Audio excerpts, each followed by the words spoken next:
Good afternoon. So, a few reminders before the start of the program.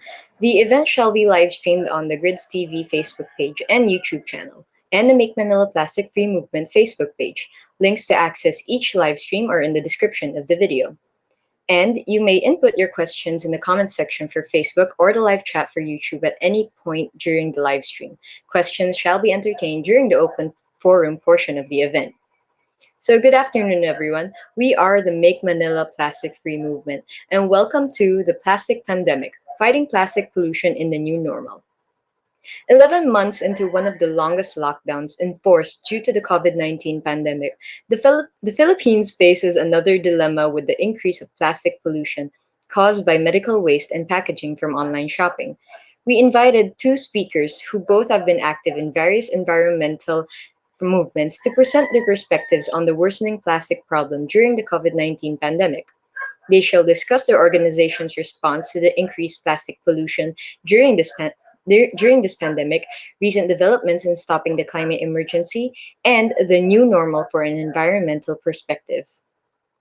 This event is brought to you by Letran Senior High School 4th Estate and Letran Senior High School Verdure Club in cooperation with UP One Earth, and special thanks to our co-presenter, Grids TV. You may input your questions in the comments section for Facebook or the live chat for YouTube at any point during the live stream. Questions shall be entertained during the open forum portion after each speaker. To begin the program, please welcome Mr. Hector Verzuela, Strategic Communications Lead of Grids Inc.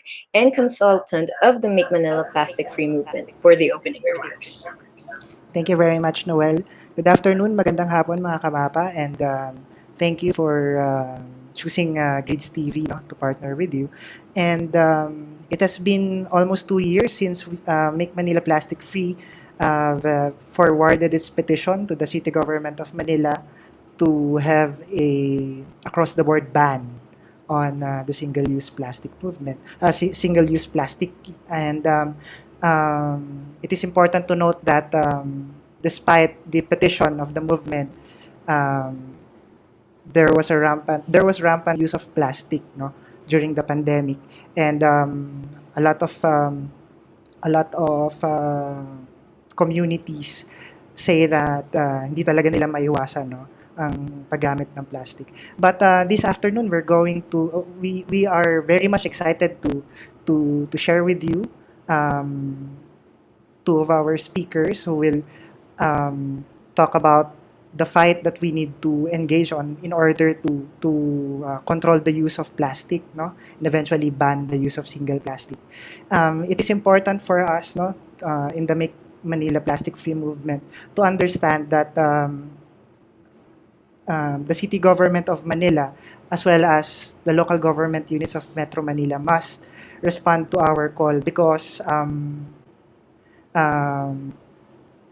it is critical for the Philippine government and the Filipinos to act on saving Manila Bay, and it would be a great start if the City of Manila would be the first to ban the single-use plastic in the city. And so welcome to the plastic pandemic, and sure hope that we have a fruitful discussion this afternoon. And also we invite you to like and share Grids TV, this is the official media arm of Grids Incorporated. Thank you very much, Noel. Thank you, Mr. Brizuela. So, our first speaker graduated cum laude in Bachelor of Arts in Speech Communication at the University of the Philippines, Diliman, where she was formerly the chairperson of the College of Arts and Letters Student Council and a counselor of the University Student Council. Currently, she works as the Policy, Advocacy, and Research Officer of the Ecological Waste Coalition of the Philippines, where she is in charge of lobbying environmental policies in Congress and local government units by writing policy papers and attending hearings. She also handles all the single-use plastic campaigns of the entire organization by implementing on-ground events and by fully managing and creating content for all social media platforms. Please welcome Ms. Patricia Nicdao. All right. Thank you so much, Noel, for introducing me. And of course, thank you so much for inviting Eco-Waste Coalition, since I'm presenting on behalf of Eco-Waste Coalition. So the issue of plastic is quite polarizing in the Philippines. A lot of people would say na ang plastic ay pro-poor, and at the same time, ang plastic ay plastic is pro-poor. At the same time, plastic ay kailangan talaga sa mundo and we can't live without it. Pero we would like to digress kasi nakita naman natin, especially during the pandemic and sa lahat ng sakuna na nangyari noong 2020, alam naman natin na sa lahat ng bagyo and after all of these natural disasters, ano ba yung nakikita natin sa environment natin? Lahat ng mga single-use plastic na ginagamit natin. So this afternoon, I'm going to talk about Ecobase Coalition's effort on plastic and the pandemic. So Ecobase Coalition, we're a public interest network of community, churches, school, environmental and health groups. Kasi alam naman natin na ang environmental issues also affect public health. United with a common goal to end wasting through the promotion of environmental justice and stewardship. So very diverse yung mga miyembro ng aming coalition kasi we truly believe na kailangan namin lahat ng mga community stakeholders to create a toxic-free and zero-waste community. So yung mga discussion points ko for this afternoon ay plastic pollution situationer. Gaano nga ba kalala or bumaba nga ba yung plastic use natin during the pandemic?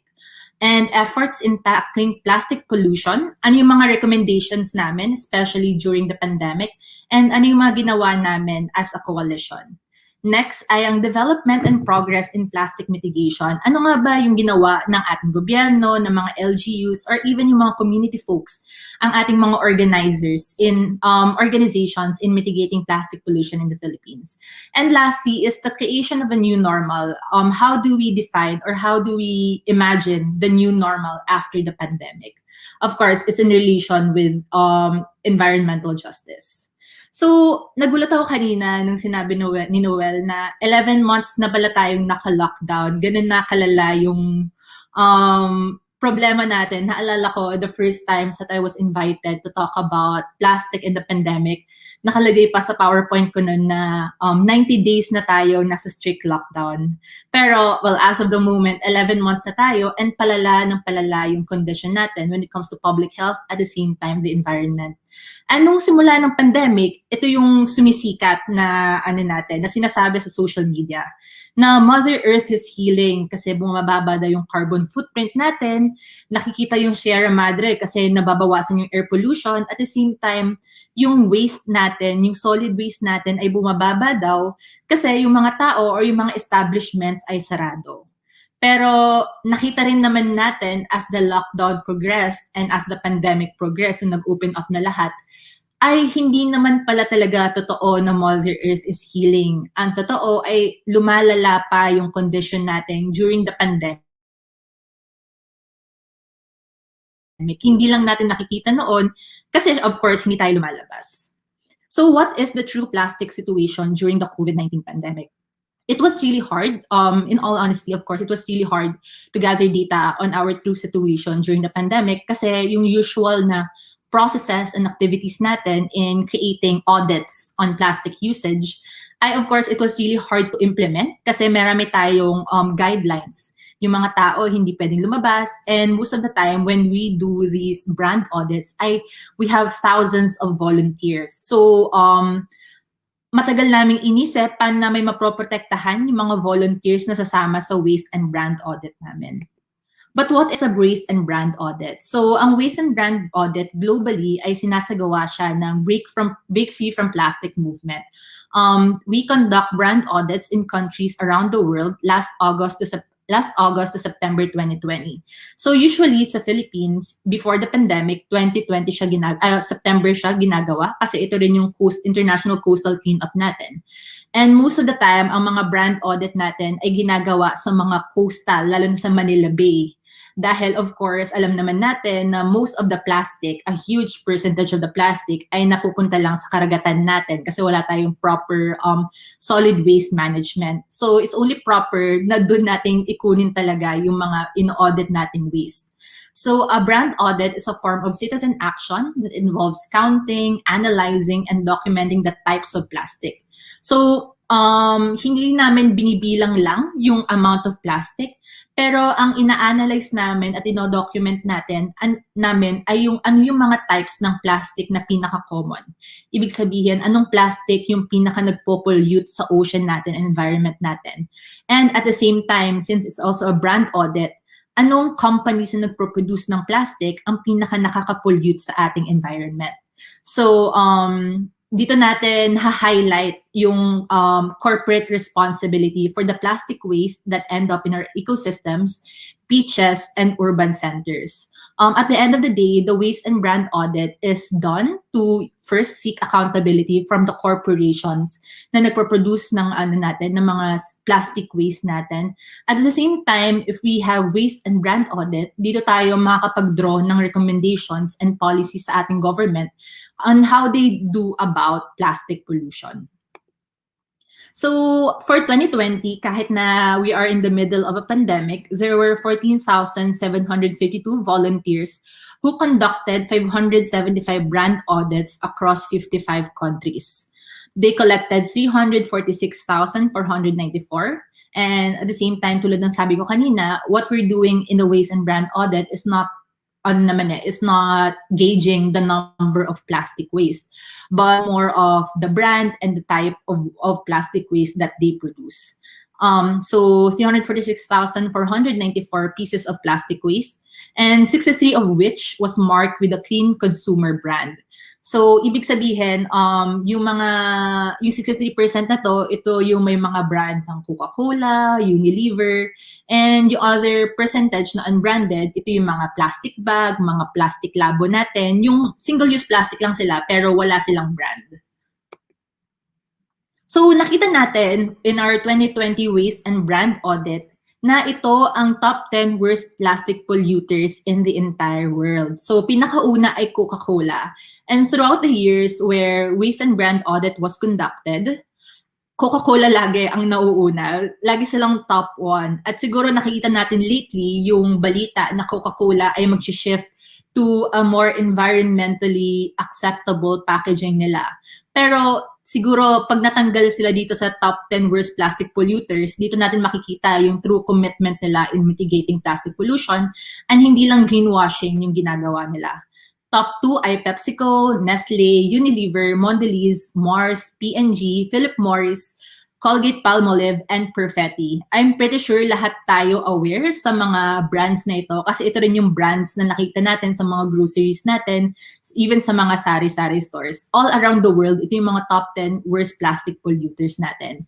And consistently, every year, nagbabago-bago lang sila ng ranking sa top 10 na to, pero sila pa rin yung brand every year na lumalabas. And marami tayong narinig natin sa social media na nag-release ng isang study na ang Philippines daw ay top 3 sa plastic waste contributors sa buong mundo, next to China and Indonesia. Siguro din natin makikita yung yung role ng socio-economic classes when it comes to countries, na yung mga third world country like the Philippines and Indonesia, tayo yung sinisisi kung bakit polluted yung mga oceans natin. Siguro bumabalik to dun sa narrative na yung mga mahihirap yung may kasalanan kung bakit tayo may plastic pollution. But in actuality, yung pinakita kong listahan kanina ng top 10 plastic polluters, 10 nito ay galing sa Europa and sa United States. And alam naman natin na ito yung mga developed countries natin. So, ang nangyayari lang dahil sa waste importation, alam naman natin na ginagawang basurahan ng mga mayayaman na bansa ang Pilipinas, ay nagiging top 3 tayo sa plastic polluters at hindi sila. Kasi sa atin lang napupunta yung mga basura. Sa Philippines naman, yung sa results natin sa Philippine Waste and Brand Audit, the Philippines is one of the countries that pioneered the brand audit and has consistently participated in the annual audit since 2017. So sinasabi ko nga kanina na every September ay sinasagawa natin yung waste and brand audit sa Philippines kasi ito rin yung International Coastal Cleanup. In the Philippines, there were a total of 915 volunteers in 17 cleanup sites, auditing a total of 38,580 pieces of branded plastic waste items. So for sure, alam naman natin na strict pa yung lockdown, at the same time, malala ang COVID crisis natin sa Pilipinas. And of course, we made sure na lahat ng mga tao na sumama, nag-volunteer sa waste and brand audit natin, ay provided for ng proper PPEs. And itong mga PPEs na to ay reusables naman, so, and may social distancing all throughout the waste and brand audit. So we were safe talaga in getting the data. So, ano yung findings natin sa Pilipinas? Paano namin nasasabi na hindi talaga nag-heal ang Mother Earth during the pandemic? And alam naman natin, siguro sa pinakauna pa lang, only 2% of the plastic was collected in the Philippines can be considered as recyclables. Marami from the plastic industries, even in mga policymakers, that would say na hindi naman natin kailangan i-ban ang single-use plastic or hindi natin kailangan i-regulate ang single-use plastic kasi pwede naman yung i-recycle ng mga tao. Ang problema lang, yung mga tao ay walang disiplina. Of course, yung paulit-ulit na naririnig natin mula sa ating mga policymakers. Pero ang katotohanan niyan, kahit yung plastic bag na makuha natin sa, say, SM, ay gamitin natin 10 times, hindi pa rin natin na-negate yung negative environmental impact nito from its creation pa lang.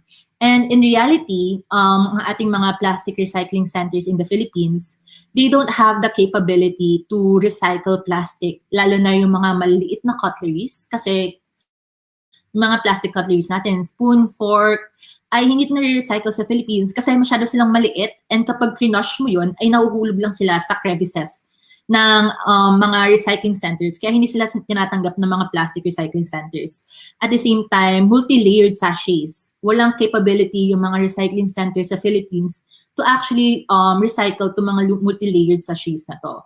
So, if ever kumausap kayo sa mga waste pickers natin o mga junk shop natin, itong mga disposable single-use plastic natin, most of the time ay hindi nila tinatanggap, kaya nag-end up lang talaga siya sa ocean natin. And next is the biggest bulk at 98% are single-use plastics that are not recyclable and have no economic value. Dito pumapasok yung no economic value kasi kahit scientifically or technically ay nare-recycle siya, if you have advanced technology in your country, in the Philippines, they have no economic value kasi nga sobrang baba ng worth nila. At the same time, we don't have the technology para i-recycle sila. And the next finding is, ano nga ba yung pinaka-problematic types of plastic? Pagdating sa Congress or sa mga LGU, ang hilig nila na i-ban na type of plastic. Siguro narinig na rin natin last week yung balita sa DENR na gusto nilang gawing isama yung disposable stirrers and disposable plastic straws sa list of non-environmentally acceptable products. Pero itong mga plastic stirrers or plastic straws na nagfo-focus sila or they're very they are prioritizing and banning. It's not even part of the most problematic types of materials, of plastic materials in the Philippines. According to the 2020 audit, ay in order, ang pinaka-problematic na plastic materials in the Philippines ay unang-una, sachet. Dito na papasok yung single-use, single layer, multi-layers, but specifically yung multi-layer, yung pinaka-problematic. Multi-layer sachet, ito yung sobrang daming design, sobrang daming colors. Ito yung, for example, mga sachet ng conditioner ng Sunsilk. Yun ang mga multi-layer sachet natin. And number 2 ay ang ating mga PET bottles. And then number 3, LDPE. Ito yung mga plastic labo natin. Plastic labo, yung sobrang lipis na plastic na hindi na talaga natin pwedeng i-reuse kahit isang beses, one time more. Ito yung ginagamit natin sa mga karinderya, sa lalagyanan ng mga pagkain. And then sa grocery store, dito pinapasok yung mga meat natin kapag bumibili tayo. And then next ay PVC. And then lastly ay yung mga Tetra Pak natin. So ito yung mga pinaka-problematic na types ng plastic natin. And then in the Philippines, kung kanina napag-usapan natin yung top 10 global polluters, sa Philippines naman, kung makikita mo, it's kind of the same, pero meron ng mga Philippine brands na dumadagdag. So sa Philippines, ang pinakauna ay Universal Robina Corporation, Nestle, Colgate-Palmolive, Mayora Inda, Unilever, Procter & Gamble, Mondi Nissin Corporation, NutriAsia, DIY Holdings Company Limited, and JBC Food Corporation. And more than being yung kaaway natin sa environment natin, kung makikita natin sa mga ibang mga companies na to or industries na to, ay ito pa yung mga narinig natin nagkakaroon ng mga labor issues. So, as much as possible, of course, ay wag nating isupport itong mga corporations na to. So, pagkatapos ng aming waste and brand audit globally and nationally, ano yung mga call to action namin as a coalition? So, pinakauna, and yung sa call to action namin, of course, dito ko rin mamaya idodraw, ano ba yung mga actions namin during the pandemic in mitigating plastic pollution in the Philippines. Our first call to action ay institutionalize ang national ban on SUPs and problematic products and packaging. Kasi sobrang dami ng LGU sa Pilipinas ang may plastic ordinance. Pero nakita natin na patuloy pa rin yung plastic pollution natin sa Philippines. Bakit kaya ganito? Kasi ang problem natin sa plastic, it's pwede mo siyang ilipat from LGU to another LGU. Say for example, ang Quezon City, merong plastic ban. Pero yung mga tao na nanggagaling ng Metro Manila na walang plastic ban, ay pwedeng dalhin yung plastic sa Quezon City. So as long as wala tayong law, of course, if yung mga LGUs natin ay merong plastic ban, that's well and good. Pero ang pinakamaging solution talaga natin ay i-ban natin lahat ng types of plastic in the importation, the use, the distribution of single-use plastic. Next ay impose accountability and liability on corporations for the waste on packaging and end of life of their product. Sana i-advocate natin at tigilan na natin yung mga propaganda ng mga korporasyon na yung mahihirap ang may kasalanan dahil kaya tayo may plastic pollution. O kaya yung mga propaganda nila na kaya kami gumagawa ng mga sachet or Tetra Pak ay because para sa mahihirap, ginagawa namin ito para sa mga mahihirap. Parang ang lumalabas pa nito ay sila ang mabait sa paggawa ng single-use plastic. Next, I implement mechanisms that will foster growth and innovations in eco-friendly and alternative product packaging and delivery systems. Being a millennial or being a Gen Z, siguro hindi natin naabutan yung mga tingi system dati nung hindi pa sikat ang plastic. Yung tingi system, yung pupunta ka sa sari-sari store, pinapabili ka ng toyo at suka ng nanay mo para sa adobo. Pero pagpunta mo doon ay may dala-dala ka ng lalagyanan. Para siyang zero waste store. So makita natin na nasa kultura talaga ng Pilipinas ang mga zero waste store. Na-hijack lang yung system of consumerism natin ng mga plastic industries. So we still want to foster growth and innovations in eco-friendly alternatives. Next is impose hefty penalties to corporations and individuals who fail to adhere to clean production standards and continue to fail and address their plastic and waste pollution. So what we really want is corporate accountability and liability to the plastic waste that we are producing.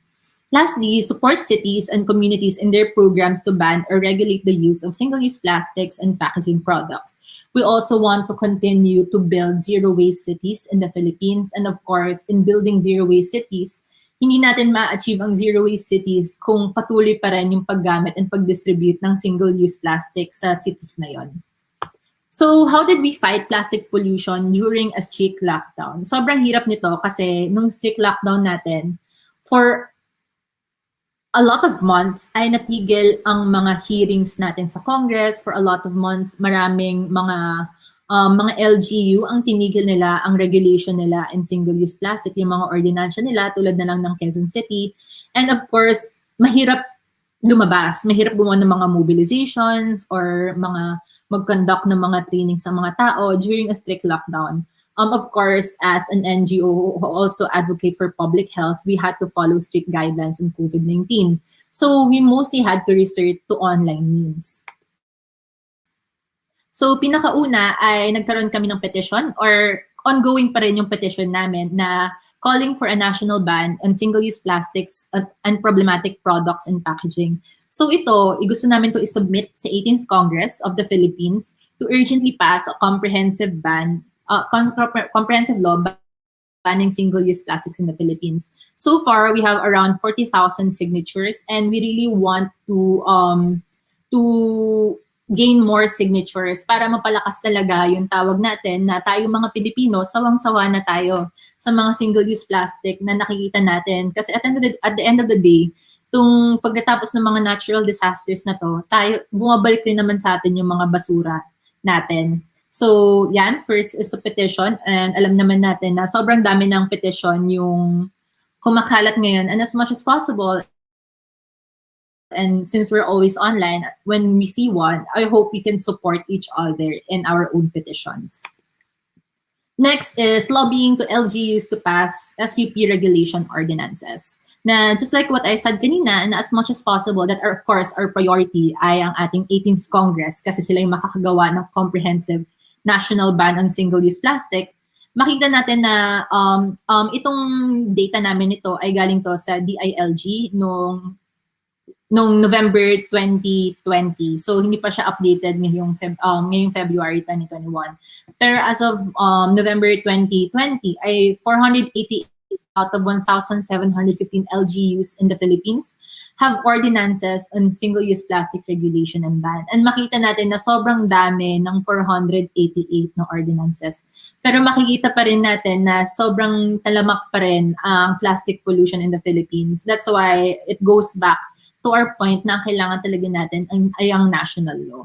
And tulad din ng sabi ko kanina, during the pandemic ay may mga LGUs na tinigil ang kanilang plastic ordinances. Ang pinakamalaki na dito ay ang Quezon City.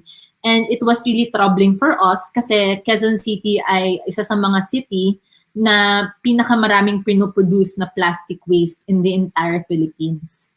And pero meron naman kaming mga wins din, even during the pandemic. Say for example, Cebu City, nagpasa pa rin sila ng kanilang plastic ordinance banning all single-use plastic in their public festivities and events. And alam naman natin na ang Cebu City ay isa ring malaking lungsod sa Pilipinas. And the third naman na linalobbyhan namin, first ay yung 18th Congress natin, second ay ating mga LGUs, next naman ay ang ating National Solid Waste Management Commission. So this is a poster by Oceana kasi of course we also work with Oceana in our coalition na ina-urge namin ng NSWMC to ban single-use plastics. And this can happen through including single-use plastic products and packagings in the list of non-environmentally acceptable products. Itong NAYAP na to, itong NSWMC na to ay na-create siya nung napasa ang IRR ng RA 9003 or ang Solid Waste Management Act. Itong Solid Waste Management Act natin sa Pilipinas ay isa siya sa mga pinaka-progressive na Solid Waste Management Act sa buong mundo. Pero because of lack of political will, and it's been almost 20 years, wala pa rin yung list of NAYAP namin. So dinedemand talaga namin na patuloy kami sa pagdemand na dapat this year ay ma-release na nila yung list of NAYAP. And more than that, we're not accepting bare minimums. We want to include single-use plastic in the list of non-environmentally acceptable products and packaging. So next ay very COVID-specific siya. Ito yung hindi namin naisip before during the COVID, of course, kasi hindi naman siya ganun ka-relevant. Ay naglalobby kami to LGUs to pass ordinances to mitigate COVID-related waste. Kasi alam naman natin na, of course, first and foremost, we want to protect our health and of course the public health. Pero may mga practices tayo in the COVID-19 pandemic na exacerbated yung plastic pollution natin. Yung unang-una na dito ay yung extreme use of disposables natin. At the same time, hindi natin properly dinidispose yung mga face mask natin. And itong mga face mask na nagagamit natin ay they are possibly hazardous. We will never know. And then yung mga tao, kung saan-saan na lang nila tinatapon, alam naman natin, yung mga waste pickers natin, yung mga pumupulot nito, and yung mga LGU natin, ay hindi nila pinaprovidean ng proper PPEs, yung mga waste pickers natin. So, it can cause harm to other people. So, ang mga mga nakausap namin na nagpasa ng ordinance to mitigate COVID-related waste ay ang Manila, Lapu-Lapu, Cebu, and GMA Cavite. And yung mga nag-file pero hindi pa napapasa ay sa Davao, Mandaue, and Quezon City. So, next ay seeking accountability. Kung kanina ay puro government tayo, ay next naman ay yung mga corporate accountability natin. So, patuloy yung pag-seek namin accountability and liability on corporations for the waste on packaging and end of life of their product. Paano namin ito ginagawa? Pinakauna ay nagkakaroon kami ng IECs on single-use plastic. Dinidebunk namin yung mga myth surrounding single-use plastic. Isa sa mga myth na to ay dapat daw sunugin ang plastic para makapag-create tayo ng fuel or para ma-solve yung plastic pollution natin. Pero di ba kapag nagsunog tayo ng single-use plastic or pag in-incinerate natin, siguro na hinirinig na natin yung term na waste to energy incineration. Siyempre kapag sinunog natin yung single-use plastic na sobrang daming chemical additives, toxic chemical additives, ay hindi naman to bigla-bigla ang mawawala. Mataturn lang yung waste pollution natin into air pollution. At the same time, yung other myth na dinedebunk namin ay yun na nga na ang plastic daw ay pro-poor, yung may plastic pollution daw tayo dahil walang disiplina ang mga Pilipino. So sa mga information and education campaigns namin, gusto naming stress yung corporate accountability. Nasa simula pa lang na paggawa ng single-use plastic ng mga industries and corporation, ay doon na nagsisimula ang plastic pollution at hindi lang sa end of life ng product nila. Kasi most of the time, mga corporations, ini-stress lang nila ang plastic pollution sa paggamit natin at sa pagtapon natin. But the very truth of it is that sa paggawa pa lang ng single-use plastic, sa pag-extract pa lang natin in the fossil fuel, ay high pollution agad siya. And next is, of course, we seek accountability and liability for corporations. Isa na tong example ay nagsulat kami of more than 150 of groups in the Philippines to Lazada and Shopee. Alam ko naman na marami sa atin ang fans ng Lazada and Shopee. Meron tayong 2, 2, 3, 3, 4, 4. Lahat na lang ng months, lahat na lang ng numbers. Meron silang sale and discount. Pero hindi natin nakikita kasi hindi rin nila pinapakita kung gano'n nga karami yung plastic waste na yung plastic na pinoproduce at ni-distribute nila sa lahat ng sales nila. So we want accountability sa mga hindi nila pinapakita sa atin. And of course, more than accountability, we want them to shift to a circular economy and at the same time ay to environmental friendly products. The next is, alam naman natin na sobrang dami ng organizations ang maraming webinar kasi of course we can't do on-ground events. So we continue to educate the public regarding the perils of single-use plastic kasi research really says, mga studies na sinasabi na one of the causes bakit mataas yung plastic pollution natin ay hindi kasi ganun ka-educated yung mga tao when it comes to the perils of single-use plastic. So that's one thing that we want to do. Of course, yung mga tao hindi rin educated kasi yung mga corporation na gumagawa ng single-use plastic ay hindi rin pinapakita sa atin yung mga data and statistics nila. And at the same time, gumagawa sila ng mga ibang narrative and propaganda para ipakita na ang single-use plastic naman talaga ay nakakatulong at walang there's nothing problematic about single-use plastic as a material. Next, we also build ZeroWaste Cities through institutional and community partnerships. So more than lobbying sa pag-ban ng single-use plastic, of course, we also want to transition LGUs, barangays, and cities to live a zero-waste lifestyle. So isang example na even during the pandemic and up until now, we are in partnership with the General Mariano Alvarez Cavite or GMA Cavite. So GMA Cavite is a town of GMA Cavite partnered with Ecobase Coalition in 2018 to reach zero waste by the end of the year. The town is currently collecting and managing organic waste in its central material recovery facility using a combination of composting and an anaerobic digester. Even their public market has its own biodigester. And alam naman natin, for example, nakatira ako sa Quezon City, ay wala akong nakikitang mga ganito sa aming palengke. So currently, 80% of GMA residents are doing waste segregation at source. Ito yung isa sa mga siguro problem natin ay yung mga tao, iniisip nila, kahit kaya nila mag-segregate at home, iniisip nila na kapag kinuha naman yun ng mga waste pickers, pinagsasama-sama rin naman yun sa dump truck. And kapag yung mga dump truck naman, tinatapon yun sa landfill ay hindi rin naman segregated yan, wala rin naman silang material recovery facilities, wala naman tayo ginagawa sa basura. So ano pang point ng pagsasegregate natin at source? So it's very important, siguro that's our civic duty to segregate at home. And then, of course, yung mga LGU, they also need to step up in having the proper facilities to manage their solid waste.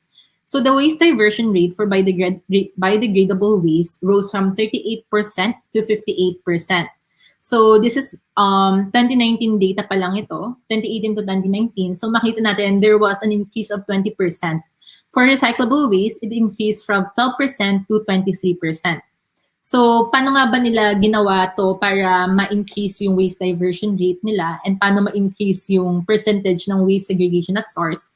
Ay nagkakaroon ng information drives, outreach programs, and capacity building programs to along with the integration into their solid waste management plan of policies concerning single-use plastics and face mask disposal. So another example siguro na pinakamaganda ay San Fernando, Pampanga. They are also a zero waste community. So in 2012 or 2013, Mother Earth Foundation and Ecobase Coalition partnered with them in making San Fernando, Pampanga a zero waste city model. Dati 12% lang ang kanilang waste diversion. So ibig sabihin, yung 12% lang yung na-reuse, na-recycle, na-compose. Pero in 2018, a few years after shifting to a zero waste model, naging 92% na yung waste diversion rate nila. And sinasabi ng mga LGUs nila, yung mga remaining waste na hindi na ma-manage or hindi na divert, ito yung mga single-use plastic. Kasi tulad nga ng sabi ko kanina, ang mga single-use plastic, mga disposable natin, ay they have low economic value and they are non-recyclable. So ito talaga yung residual waste natin na wala na tayong magagawa. Next ay conducting the Zero Waste Academy for NGO and government representatives. This is done by Gaia Asia Pacific and Mother Earth Foundation kasi of course we also want to capacitate yung mga advocates natin from the non-government and government side para turuan sila paano nga ba talaga natin magagawang zero waste country ang Philippines and even little as our barangays. So we do capacity building programs. So after lahat, of course, kami, that's only our accomplishments and as an organization. The next naman ay what are our successes in plastic pollution mitigation? So isa na to, yung pag-release ng 115 scientists and health experts from 18 countries na sinasabi nila na reusables can be used safely during the pandemic and we cannot allow one global crisis to exacerbate another one. In the Philippines, sobrang dami pa rin mga restaurants, ang mga business establishments na puro disposables pa rin yung binibigay nila or naka-plastic pa rin lahat kasi nga natatakot tayo na baka natatransfer yung COVID kapag reusable yung ginagamit nila or yung mga groceries natin, bumalik na naman sila sa pagbigay ng mga plastic bag. But ever since na na-release tong statement na to, ay kumonti naman na yung mga ito at dumami na rin yung mga gumagamit ulit ng reusable. So here are the facts. Coronavirus spreads primarily from inhaling aerosolized droplets rather than through contact with surfaces. So ang pinaka-main path talaga or cause ng pag-transfer ng COVID-19 or pag-spread ng COVID-19 ay aerosolized droplets. And disposable products present similar issues as reusable ones. And lastly, reusable products are easily sterilized. So, yung mga reusable items natin, actually, mas madali siyang linisin as compared sa mga disposable natin. So, maybe we can say na safer yung mga reusable natin as long as we sanitize it properly. Next ay, tulad ng pinakita kanina, 488 LGUs have an ordinance regulating the use and distribution of single-use plastic products and packaging. And nadagdagan pa to throughout the months. And siguro, yung kanina, tulad ng sabi ko, since the start of the pandemic, yung Quezon City, one of the biggest contributors of plastic waste in the Philippines, they put on hold their single-use plastic bag ban. At the same time, their ban to yung ordinance nila banning disposable products and or cutleries in restaurants and hotels.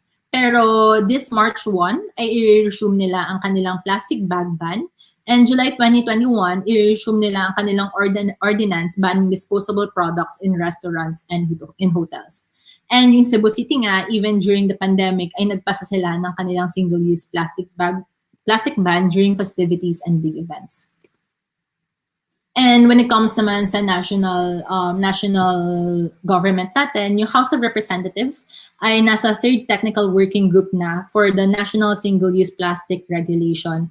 So hopefully ay mapasa ito sa ating House of Representatives, and hopefully ang ating Senate ay ipatuloy na rin nila yung pag-lobby ng plastic ban sa Senate, kasi meron naman ng mga senator, may 7 senators na nagpasa ng kanilang Senate bill.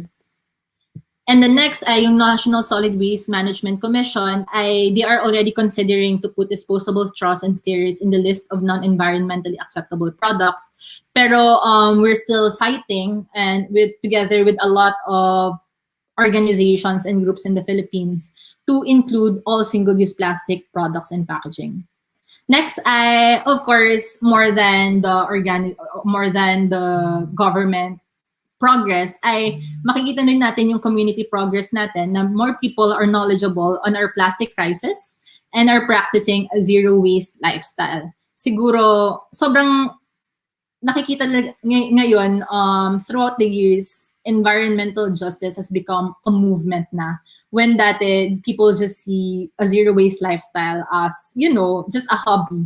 O kaya other people are thinking na, oh, I can't do a zero waste lifestyle kasi I don't have the means for it. Now people are realizing that zero waste is an advocacy. And since the lockdown, of course, people has become very aware of zero cost things kasi we are saving during a pandemic. Doon na rin pumapasok yung zero waste lifestyle, kasi zero waste lifestyle is kind of synonymous to zero cost. Kasi para maging zero waste tayo, dapat wala tayong bilhin na hindi natin kailangan. Dapat yung mga essentials yung kailangan natin. Or if ever na may kailangan tayo, maybe we can reuse stuff.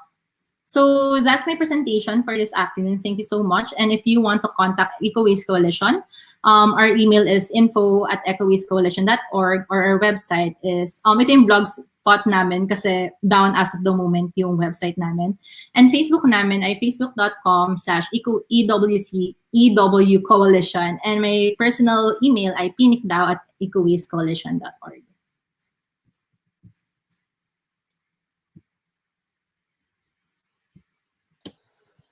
So thank you, Ms. Patricia, for your insightful presentation and for reminding us that the plastic pandemic is no one person's fault, and systematic change is needed to truly solve this problem. So once again, this event is brought to you by Letran Senior High School 4th Estate and Letran Senior High School Verdure Club in cooperation with UP One Earth. Special thanks to our co-presenter, Grids TV. So we shall now begin the open forum portion of the event. You may input your questions in the comments section for Facebook or the live chat for YouTube.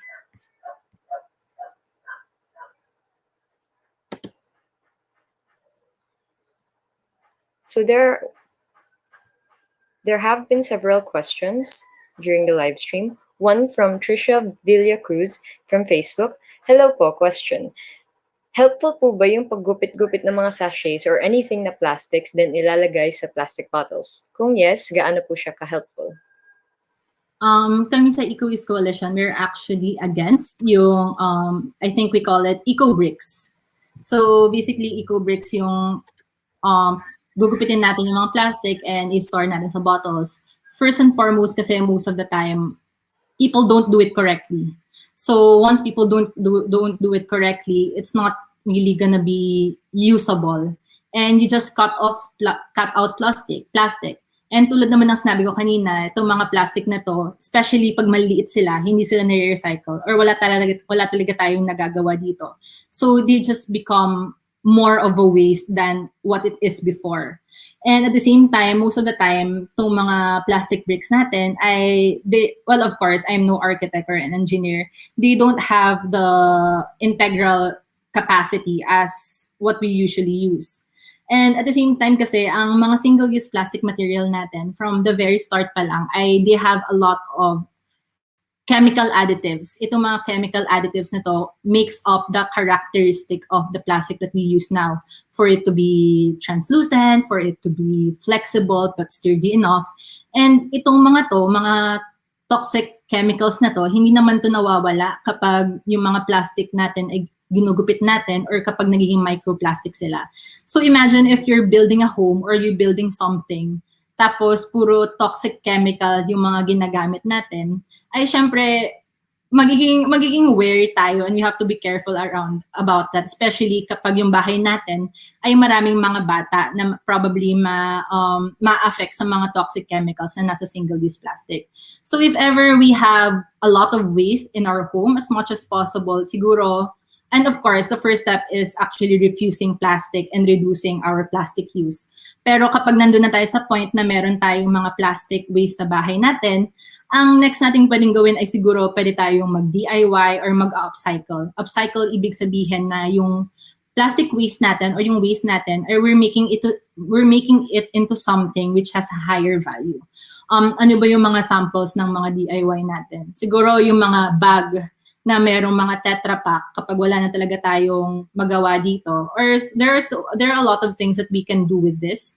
Pero as much as possible, sana wag nating gupitin itong mga plastic na to and wag nating ilapit sa mga kabataan natin kasi yung mga toxic chemicals nga na nasa plastic ay hindi naman ito mawawala.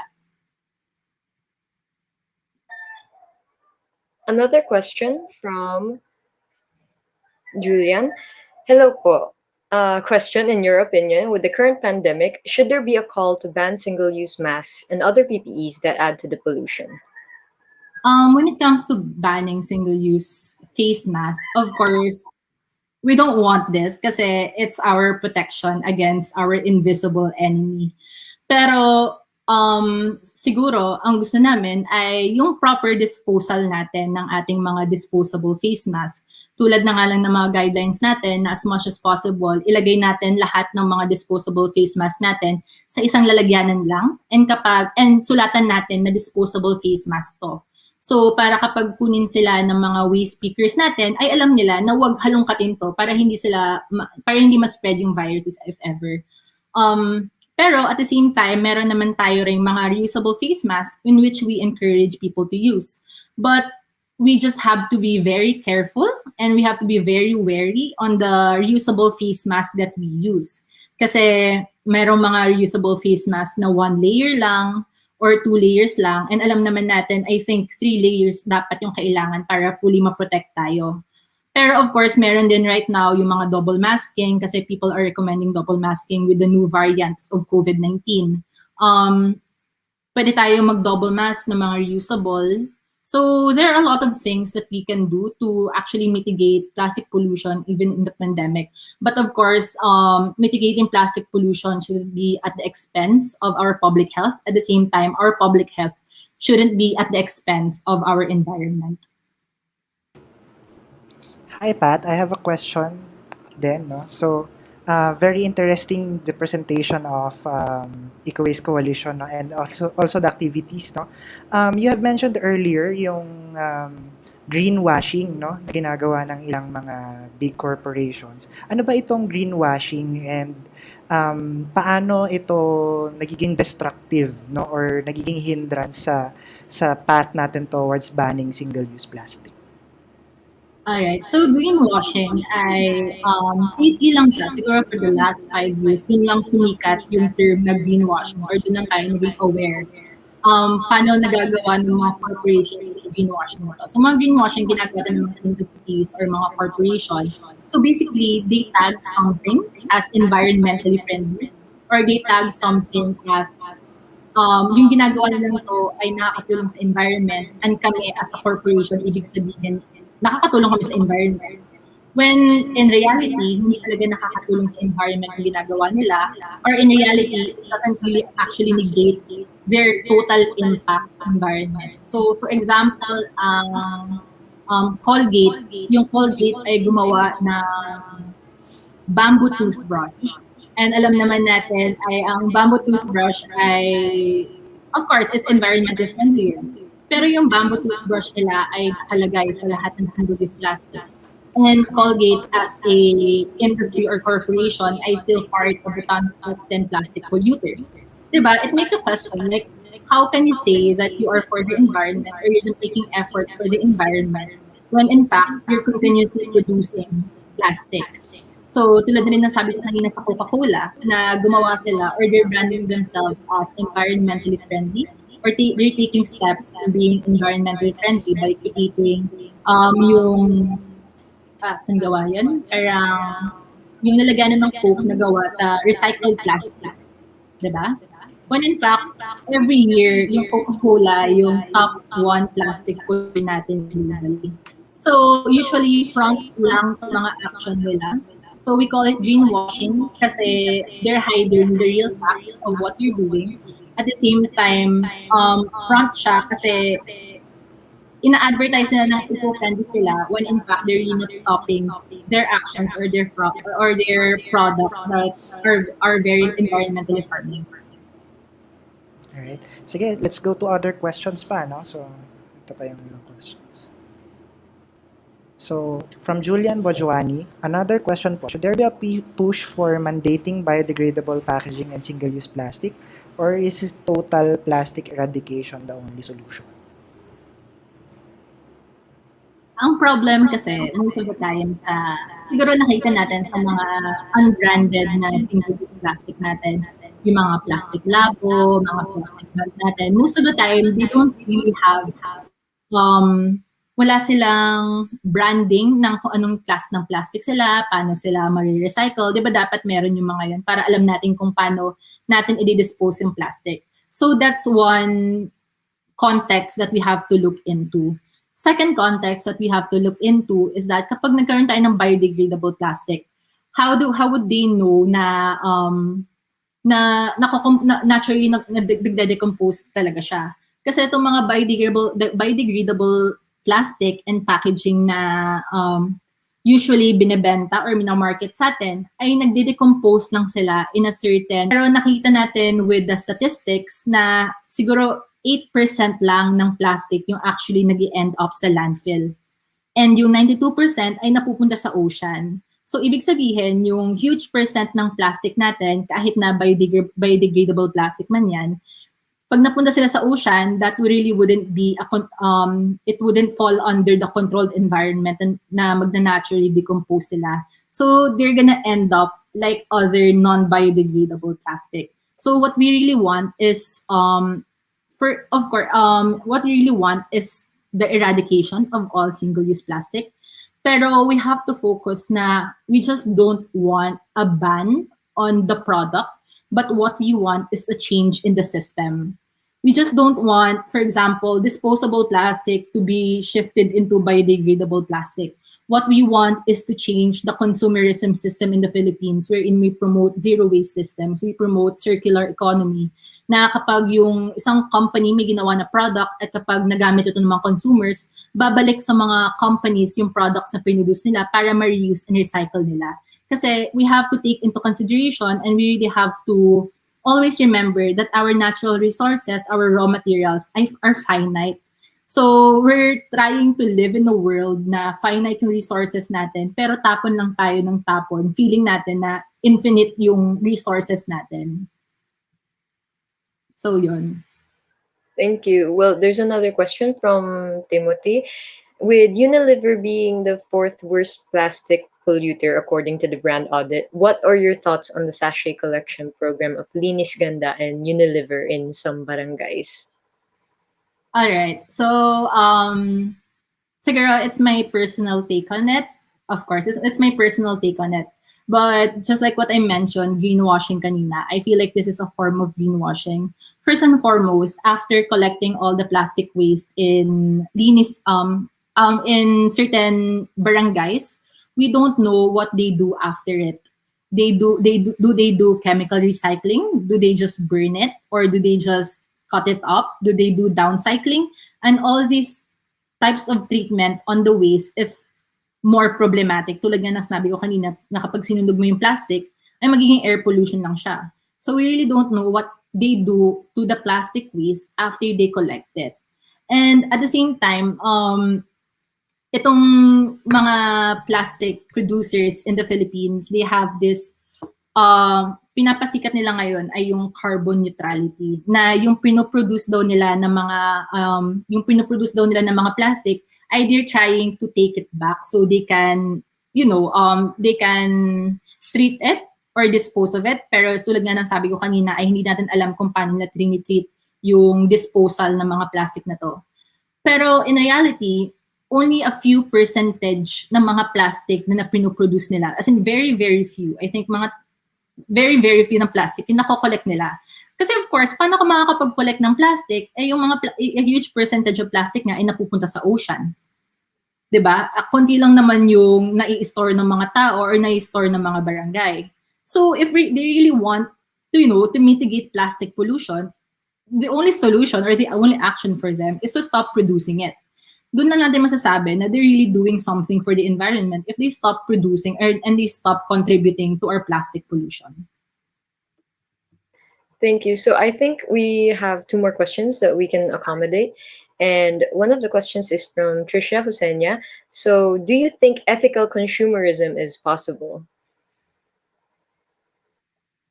Siguro ethical consumerism or moral consumerism, it's a good thing to do as an individual. Kasi alam naman natin na all yung individual actions natin can probably, have a domino effect. Na you can motivate and inspire your friends or your family to do the same, and then them doing so can also motivate and inspire other people. So ethical consumerism is a good initiative as an individual. But what we really need to do is, just like what I said kanina, is to push for systemic change. Kasi ang problem naman natin ay ang plastic pollution naman ay hindi individual problem or hindi to problema na pinoproduce ng isang single consumer. Ang plastic pollution natin is a systemic problem brought about by industries and corporations.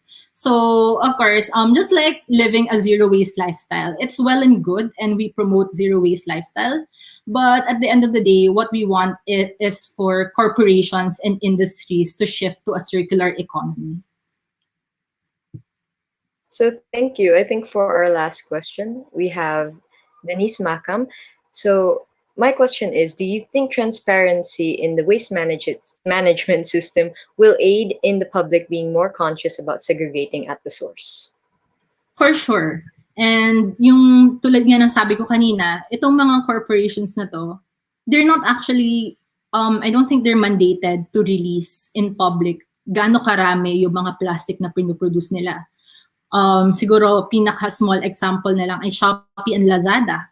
Makikita natin siguro may trend tayo na, yung trend sa social media na ito yung parang ito yung na-collect kong plastic bag in the tapos puro Shopee and Lazada. Parang it's something they are proud of pa. Of course, I'm not blaming the consumer of Shopee and Lazada.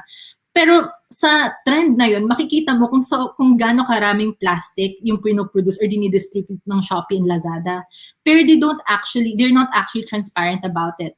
And of course, even Coca-Cola, Unilever, PepsiCo, they're also not transparent about it. Kasi we only find out about these things when yung mga individuals and organizations na yung nag-waste and brand audit. Kaya lang natin nalalaman yung true situation natin plastic pollution kapag meron ng individual and organizational efforts from NGOs, from mga CSOs, mga advocacy groups. Pero in which I think that there really needs to be transparency in the waste management system, both in the industry and NGO side, para mamulat talaga yung mga mata nating mga ordinary Filipinos na kung gaano talaga kalala yung plastic pollution or plastic situation natin in the Philippines. And probably we can take action, may it be individual action or may it be collective action. Kasi doon lang naman natin talaga ma-attain yung gusto nating sistema or yung change system that we want is if we act as a collective. So thank you so much for your insightful presentation once again and for answering all of the questions in the open forum, Ms. Patricia. Thank you so much for inviting me. So, for our next speaker, she was also a student leader during her time studying at the University of the Philippines, Diliman, serving in the College of Science Student Council as part of the Environmental Concerns Committee. She first became an activist in 2017 after integrating with indigenous leaders of her country, which pushed her to realize that collective action and system change is what we need for a just and greener society. In 2019, she co-founded Youth Advocates for Climate Action Philippines, the Fridays for Future of the Philippines, where she currently is the convener and international spokesperson. Please welcome Miss Mitzi Janelle Tan. Hi everyone! So today, sobrang informative ng sinabi ni Pat.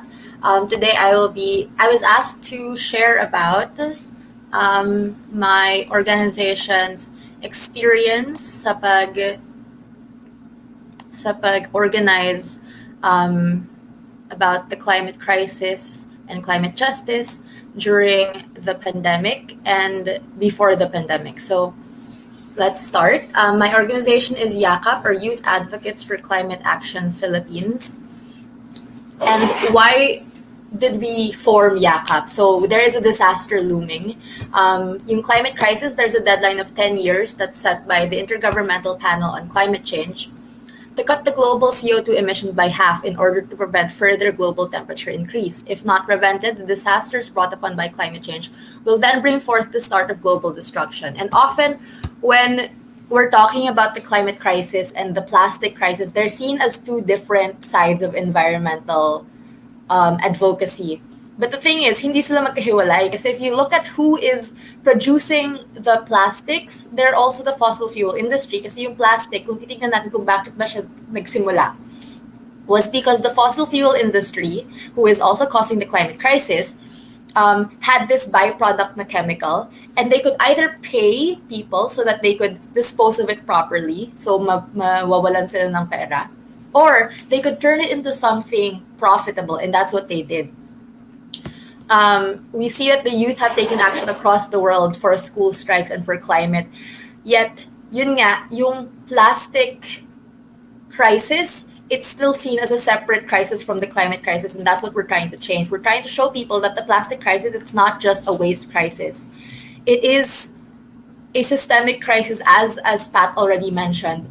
Nakadikit siya sa fossil fuel industry that's also causing the climate crisis. And so when we tackle the fossil fuel industry and push them out of the energy sector, we have to be very careful that they don't just go into the plastic sector more. Kasi syempre, right now nakikita natin lumalaki na yung push to get them out of the energy sector.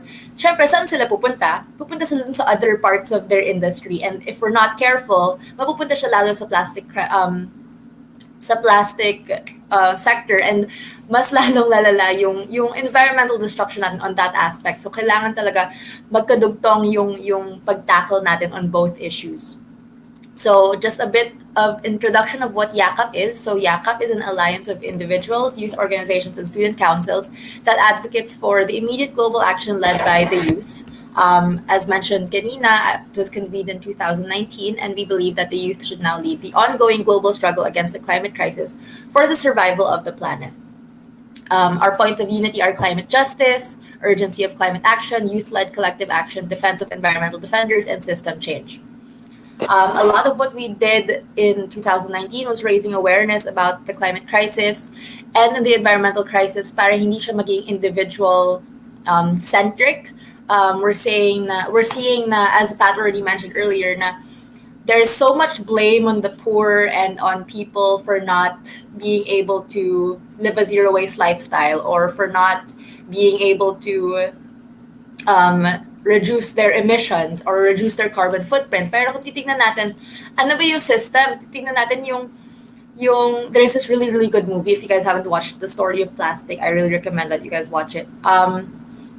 Sinasabi nila din na yung mga Unilever, Coke, all these big brands, they actually target yung mga lower income countries, mga global south countries, so that we buy more yung small, yung mga sachets, yung mga single-use plastics, kasi alam nila na nangangailangan tayo sa ganun. And so they really push that, and they really provide that avenue to use that And the thing is, pwede naman kasi yung baguhin, pwede naman siya gawing mas sustainable kung meron lang, as Pat said, political will. Again, a lot of what we do is raising awareness and making sure that people understand that the climate crisis, the environmental crisis, they're all one crisis that's put together, and it's all the same people and it's all the same faces. The same fossil fuel industry that's causing the plastic crisis, the same plastic producers like Asia, Coca-Cola, these are also the ones that are impacting our workers' rights, and yung workers natin sila din yung mga impacted by the climate crisis. So talagang nagdudugtong-dugtong siyang lahat, and we have to tackle all of this as the youth. And it seems like such a big task, and it seems so difficult, but we have to remember that we're not doing it alone. We're doing it collectively. We're doing it not just in our country, but with people across the world, and that's something that has to be praised kasi nakikita natin na hindi tayo nag-iisa dito. So, come the pandemic, maraming gumawa ng mga relief operations, and you can see even us, nahirapan na kaming mag-avoid ng single-use plastic kasi we looked everywhere. We looked for like 2 weeks. Nakikita nyo, yung iba dyan, net bags kasi nakakuha pa kami. Pero ubusan yung mga net bags. Talagang nakikita natin, yung system natin, yung mga available, readily available, ay yung mga single-use plastic. And if we really had that big push on the government, on the people in power, that these things shouldn't be readily available, dapat gumawa talaga sila ng way para maging mas available yung mga non-plastic, non-single-use plastic options, then people wouldn't be pushed to this, diba? Dapat naman hindi na sa burden ng tao, ng individual, yung pag-protect ng environment, but the burden should be on making sure that protecting the environment is easy and available and accessible. Kasi if it was, yun naman talaga yung gagawin mo eh. Kung yung net bags na to, actually, it was even cheaper than the plastic bag. So if it was just more available, that's what people would tend to. Pero hindi siya available kasi, yun nga, hindi siya pinaprioritize. So a lot of things started to go online, naging pandemic. We also had this anti-terror law campaign and the global climate strike, and one of the key points that we brought them to global climate strike in September was about climate education and getting rid of and advocating for policies for against single-use plastic. We're also seeing, so what do we need to do ba talaga? With everything that I just said, it seems like such a big task. So what a few of the things that our organization has done with regards to the plastic crisis is we work a lot with Oceana and Ecobase Coalition, highlighting the importance of the release of NEAP, general support for the ban of single-use plastic campaign, the waste to energy campaign against as a false solution. So waste to energy is this dangerous bill that's trying to be pushed right now na sinasabi nila na it's the way to leave the fossil fuel industry and to become more sustainable, to reduce our carbon dioxide emissions daw kasi hindi daw siya kasing bad for the climate crisis. Pero if you look at the waste to energy thing where they want to basically burn plastic, hindi siya foolproof. The filters that they're counting on so that you can burn the plastic to turn it into energy are faulty and not necessarily what's the best for the Philippines. At kung titignan mo pa, yung mga nagpo-push ng waste to energy bill, they also own plastic producing factories. So you can see now their goal really is just to make sure that they can keep producing plastic kasi meron ng solution, quote unquote, na waste to energy. Other things that we've done and that a few other examples of progress and development in stopping the climate emergency and the plastic pollution in the country during the pandemic is that there was a big push for the NDCs, which is the nationally determined contribution, which is basically our promises to reduce our carbon dioxide emissions globally. So meron ng NDCs, pero the thing is we have to keep pushing on it kasi hindi pa siya fleshed out, hindi pa rin siya the best thing. And we have to remember that it doesn't consider the marginalized sectors of society. Other things that we're fighting against right now is the ano sabi ko na pala? And other more important things that is also happening right now. There was also a declaration of climate emergency, so that's good. Pero we have to remember na yay, nag-declare sila, pero ano yung implementation? Because we actually have so many climate policies and we have so many environmental policies, pero yung implementation is very lacking. What else? With the new normal that we have now, it's something that we have to really fight for because the old one was bad. So we're not, how do I put this? Yung old normal, it wasn't broken. It was built to be unjust. And now we have to make sure that the new normal that we're coming into is nothing like the old normal. We have to make sure that as we move on from the COVID pandemic, we put our subsidies and we put our economic recovery systems not in dirty energy systems and not in the plastic sector, but rather in creating systems that actually make it more readily accessible for us. We only have the next decade to really stop the fossil fuel industry. And even if we get them out of the energy sector, if they go into the plastic sector, then ganun pa rin, they're still going to emit the same emissions. They're still going to destroy our environment in the same way, and we're still going to face a climate crisis. So this is why it's so important to really tackle both sides of the coin, to really talk about the plastic crisis and the fossil fuel industry and the climate crisis as one issue that needs to be talked about and faced collectively.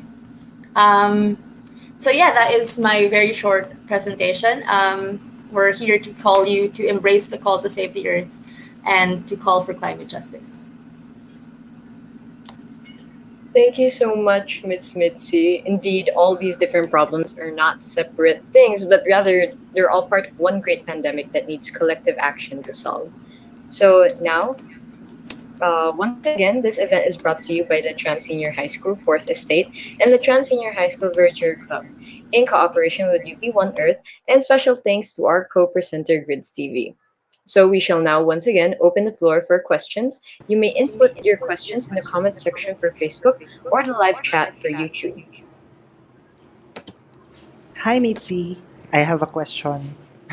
So, it's Hex from Make Manila Plastic Free, no? So, nabanggit mo yung issue na pag yung plastic, hindi usually maban ng local government units dahil anti-poor daw kapag anti-plastic, no?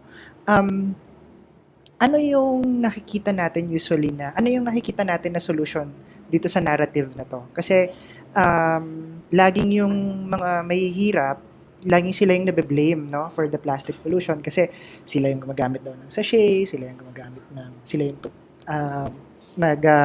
nagpapatronize ng mga tingin na products na usually nakalagay sa hindi environmentally acceptable packaging, no? So, ano ang solution natin na pwede sa ganitong klaseng narrative na anti-poor daw ang pagbaban ng plastic? Kasi kung titignan naman natin, before, hindi naman tayo ganun ka dependent on plastic eh. I remember my mom would tell me na yung mga plastic bottles na glass dati.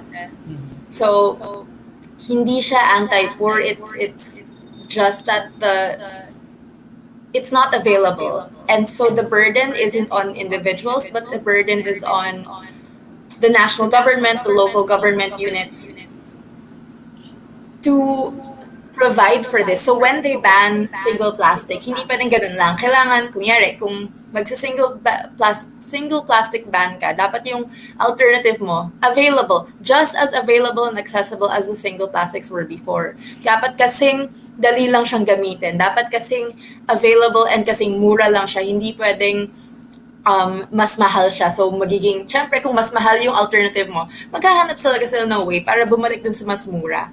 So that's what's important. We have to make sure that it's available, it's accessible, it's something that people can reach out to and people that understand. And we have to look at the bigger waste problem then. Kasi even if we recycle in our own home, even if we segregate our wastes, kung titignan natin, kung susundan niyo yung mga dump truck natin, they just throw it in the same dump sites. So kahit nagsasegregate sila, kahit di ba merong ibang cities Sa amin parang Wednesday, Friday, biodegradable.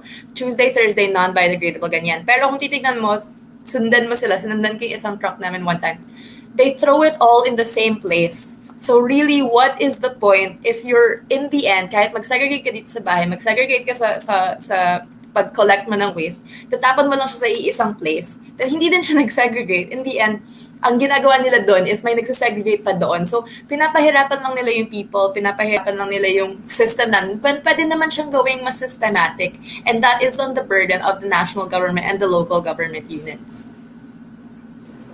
Yeah. Oo, kasi in our case, for example, in Laguna, no, dito talaga binabagsak, in San Pedro, Laguna, binabagsak yung mga basura ng Metro Manila, no? And we really observe na it became an entire livelihood, no, for the community na mag-segregate ng basura doon sa landfill, no. But there are now projects na parang ito ngayon yung nakikita ng marami, particularly ng private sector na solution, which is the waste to energy initiative, which will, the promise is that they will turn plastic into fuel. But you have also stated that this is in itself problematic, no?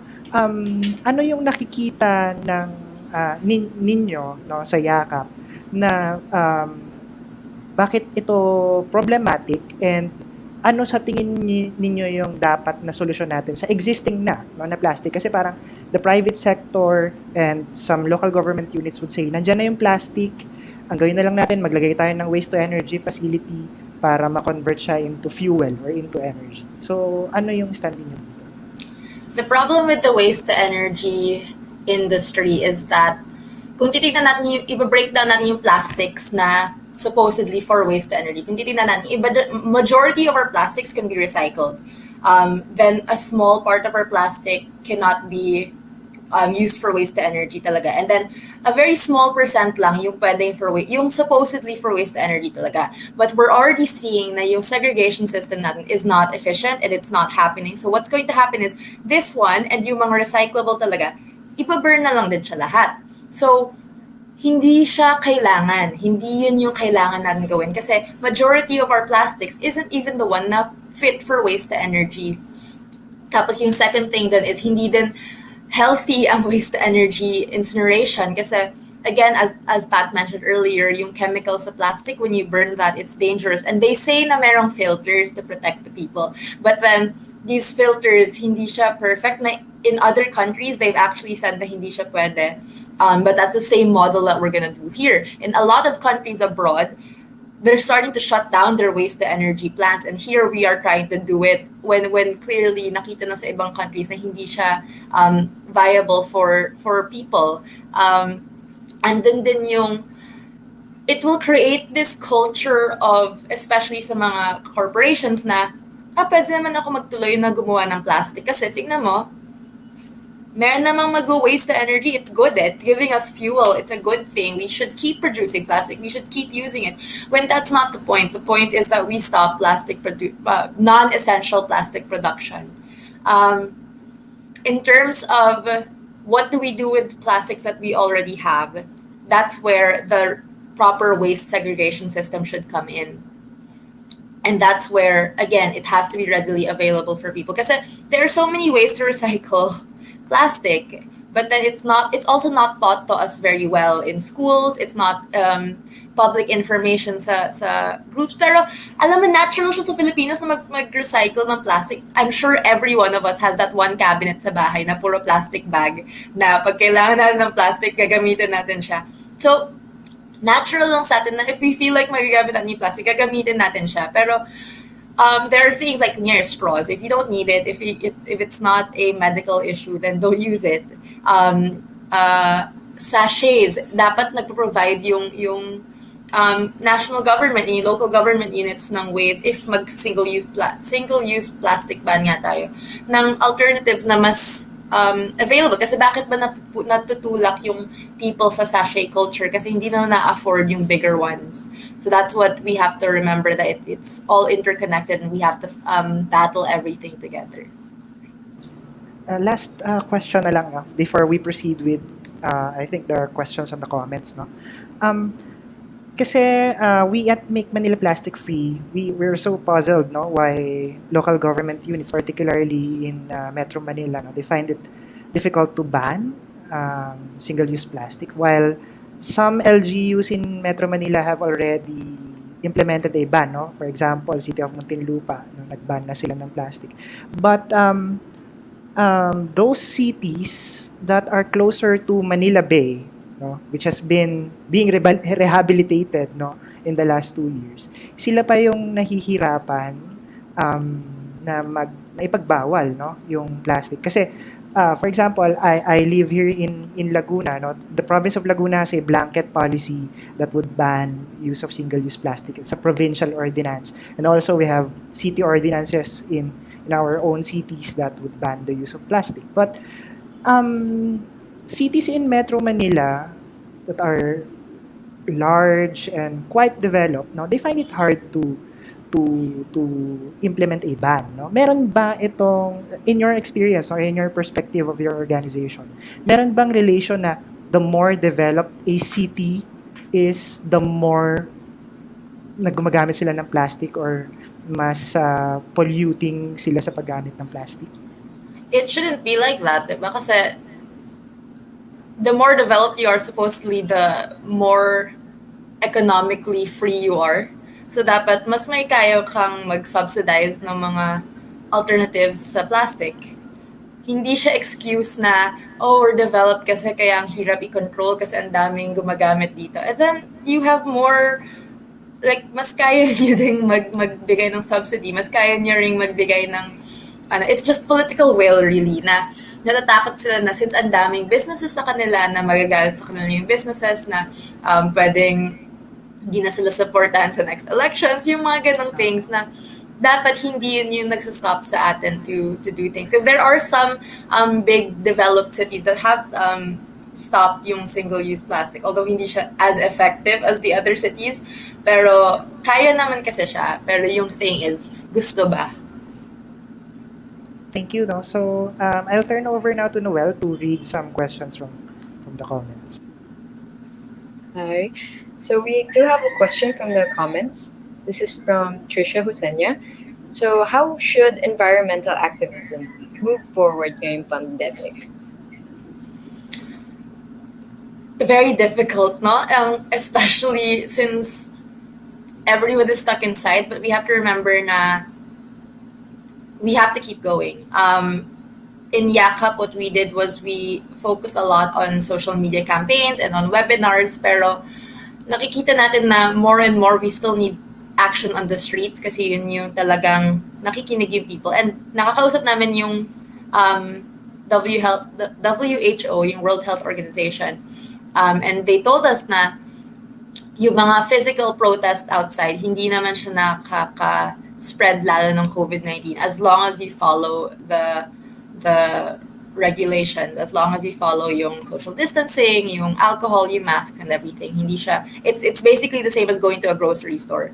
So, hindi na dapat yun pumipigil sa atin sa paglabas pa, sa tuloy ng environmental activism natin on ground and online. And another very important aspect, I think, even before the pandemic, dapat naman talaga ganito. Pero more and more, we're seeing how the movement is becoming more intersectional. People are seeing how the same people most impacted by the COVID-19 lockdowns, the same people who are most impacted by sexism, by racism, by class inequality, by all these things, by the fascism of the government, they're also the same people most impacted by the climate crisis. So our fishing communities, our farmers, our indigenous peoples, they're impacted by all these pandemics at the same time, and so we have to stand united with them and really join their struggle. Kailangan yung environmental activism natin moving forward this pandemic is an environmental activism for everyone. An environmental activism that makes sure that development is green and just and does not leave anyone behind. So I also have actually a question for you, which is so like when it comes to online shopping, so Shopee, Lazada, puro sila plastic. But like, do you have any suggestions to mitigate that for para mabawasan din yung mga plastic na nagagamit? Like any alternatives in mind and all that? I mean, okay, I love Shopee and Lazada. I used to shop like all the time. Pero what I did now was I just deleted the app. If you don't really need anything, then just it's better to just not buy it. I alam kong mahirap, especially now in the pandemic. It's so easy. Like they're really pushing the whole you just have to sit home, you don't have to go outside. Tapos pero if you can go outside naman and just buy in person so that you can bring your own eco bag, mas okay na rin siya. And really try to stick to the essentials. I know it's hard. I know like I'm still a reformed consumerist. I love shopping, but I'm if you don't need it, yun talaga siya. If you really don't need it, then don't use it. I would suggest deleting the apps because ang tempting niya kasi kung may app ka and they give you notifs pa. Pero at least if you need something, you'll only go there sa website mismo nila and then you'll only buy when you need something. Pero otherwise, just stay off the app. Just try to consciously kasi yung Shopee wala pa silang option na walang plastic eh. Like if meron sana then you could ask for that but you don't. You can also actually go on Instagram and Facebook kasi yung mga a lot of Shopee accounts are also on Facebook Marketplace and on Instagram and selling there and you can still support our local sellers and then you can request them na pwede bang hindi naka-plastic yung pag-produce kahit if you can afford it kahit dagdagan na lang yung bayad ng konti. And I'm sure they'll be willing to adjust naman. So thank you so much, Mitzi, for giving us your personal insights and for giving us a very informative presentation. So we will now proceed to the awarding of certificates to the guest speakers, which will be read and given by our Vice Chairperson of Make Manila Plastic Free Movement, who is Timothy John Larangan.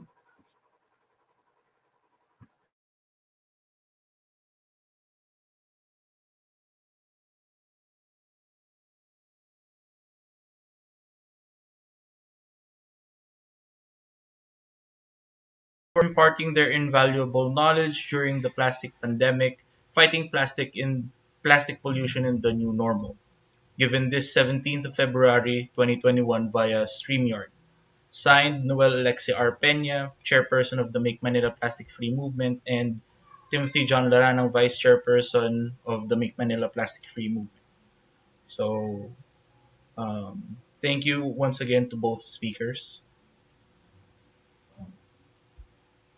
And to end the program, please welcome Noel Alexia Peña, Chairperson of the Make Manila Plastic Free Movement, for the closing remarks. So thank you, Tim. Thank you very much to the speakers who delivered extensive presentations, the participants who watched and inquired, the partner organizations who helped present and promote the event, and the project organizers who made the necessary preparations behind the scenes. May our event today not only serve as a reminder of the grim reality of plastic pollution and the climate emergency in the Philippines, but also give us hope to fight for a better future. I urge everyone to join the struggle for climate justice and to continue to demand accountability and action from corporations and governments with regards to addressing various environmental concerns, such as enacting laws that prohibit the production of single use plastics. Again, thank you everyone for participating.